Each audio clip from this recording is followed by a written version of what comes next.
ജന്മദിനം ലോകമെമ്പാടുമുള്ള മുസ്ലിങ്ങൾ ആഘോഷിക്കുമ്പോൾ അതിന്റെ ഭാഗമായി മുണ്ടോവയൽ ബിലാൽ മസ്ജിദ് മദ്രസ على الرسول الشافع الأبطاهي والحبيب العربي أنت تطلع بيننا في الكواكب كالبذور بل وأشرف منه يا سيدي خير النبي طالع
അത്ഭുതപ്പെടുത്തിക്കൊണ്ട് ചെന്നായ സംസാരിക്കുന്നു.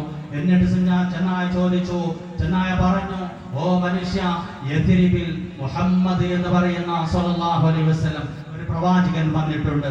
ആ പ്രവാചകൻ മുൻകാലത്ത് നടന്നായിരിക്കും സംഭവങ്ങളൊക്കെയും അവരുടെ അനുയായികൾക്ക് പറഞ്ഞു കൊടുക്കുന്നു, അള്ളാഹുവിനെ സംബന്ധിച്ച് വിശദീകരിച്ചു കൊടുക്കുന്നു എന്ന് പറഞ്ഞപ്പോ ആ മനുഷ്യന് അത്യത്ഭുതത്തോടുകൂടെ ആ ചെന്നായയുടെ വാക്ക് കേട്ടുകൊണ്ട് തന്റെ ആട്ടിൻ പറ്റങ്ങളുമായി കൊണ്ട് യസ്രിബ് നമ്മൾ കേൾക്കുന്ന മദീന എന്ന് പറയുന്ന ആ പട്ടണത്തെ ലക്ഷ്യമാക്കി വേറൊന്നും ചിന്തിക്കാതെ തന്റെ ആട്ടിൻ പറ്റങ്ങളുമായി ഓടിപ്പോവുകയാണ്.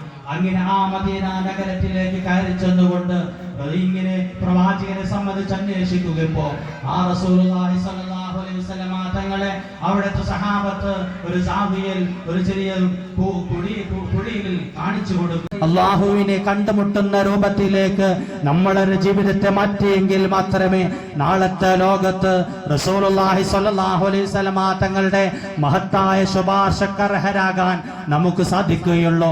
നേരെ മറിച്ച് ഒരുപാട് സമയങ്ങൾ ഇവിടെ ഇങ്ങനെ മദ്ഹിന്റെ രാത്രിയിൽ പങ്കെടുത്തുകൊണ്ട് നമ്മൾ കിടന്നുറങ്ങുന്നു, സുബഹിക്ക് ജമാഅത്തിന് വരുന്നില്ല, അല്ലെങ്കിൽ വീട്ടിൽ നിന്ന് സ്ത്രീകളാകട്ടെ കുട്ടികളാകട്ടെ സുബഹി നിസ്കരിക്കാതെ സുബഹി ഖളാ ആക്കിക്കൊണ്ടാണ് നമ്മുടെ ജീവിതമെങ്കിൽ ഈ റസൂലുള്ളാഹി സ്വല്ലല്ലാഹു അലൈഹി വസല്ലം തങ്ങൾ നമ്മുടെ കുഞ്ഞുമക്കൾ പറയുന്ന മദ്ഹുകൾ അതിന്റെ അനുരാഗം നമ്മൾ ആസ്വദിച്ചു പോയെങ്കിൽ പക്ഷേ അതൊന്നും റസൂലുള്ളാഹി സ്വല്ലല്ലാഹു അലൈഹി വസല്ലം തങ്ങൾക്ക് തൃപ്തമാവുകയില്ല.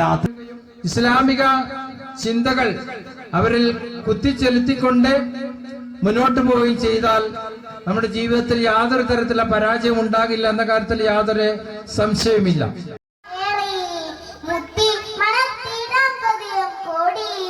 ഓർത്തു കരഞ്ഞു ഞാനും തേടി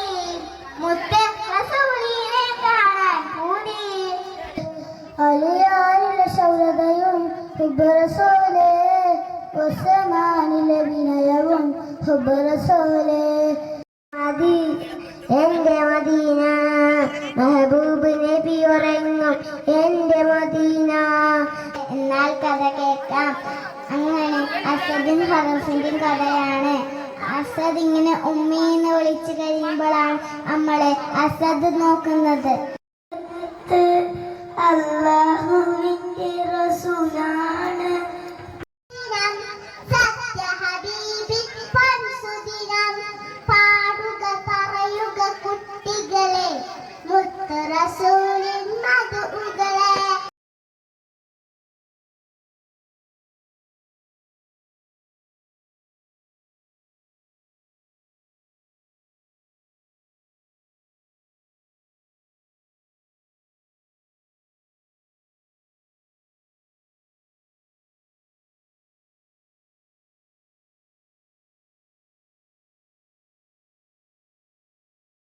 എന്തു ചന്തം ആമിനാന്റെ പൂമോനെ ബാപ്പ അബ്ദുല്ലാന്റെ തേമോ